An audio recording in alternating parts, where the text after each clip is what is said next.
İnsan oğlu öz şan şerpi içinde bütün perişleri bilen billa kelganida podsho bulup şeref taxtida o'ltirdi.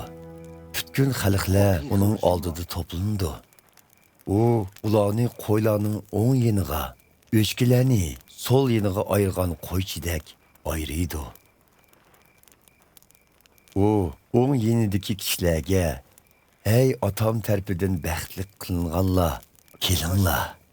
Dünya oxirida bo'lgandan beri sizlar uchun tayyorlangan miros Xudoning podshohligiga ega bo'linglar. Chunki bosh qog'inimda sizlar menga yemaklik berdinglar. Ussiz qog'inimda usulliq berdinglar. Musafir bo'lib yurganimda o'z qo'yninglarga oldinglar. Yalang'och qog'inimda kiyindidinglar. Kesel bo'lib qog'inimda kelib halimden xabar oldinglar.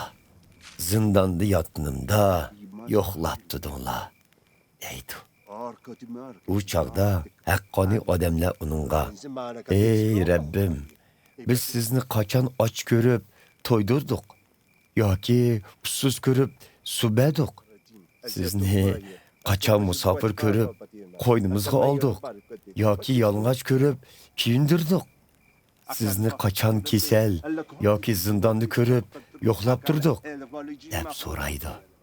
Biroq podsho ularga: "Bilib qo'yinglarki, eng arzimas qarindoshimdan bo'lgan bularning birarsiga qilganinglar dal menga qilganinglar bo'lib hisoblandi" deb javob berdi. Ondan so'l yendikilarga: "Ey la'natlar, ko'zimdan yo'qilinglar. Shayton bilan uning g'olchilariga hazırlangan mangu o'chmas do'zax o'tiga kiringlar.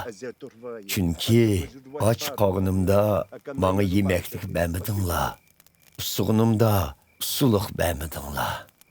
Musofir bo'lib yurganimda o'z qo'yninglarga olmadinglar.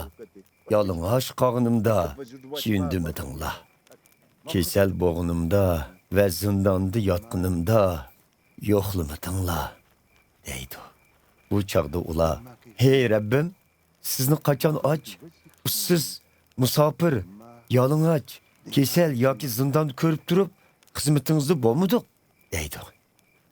Biroq podsho ularga: "Bilib qo'yinglarki, eng arzimas qarindoshlarimdan bo'lgan bularning birarsiga qilmaganni menga qilmagan bo'ldinglar" deb javob qaytardi.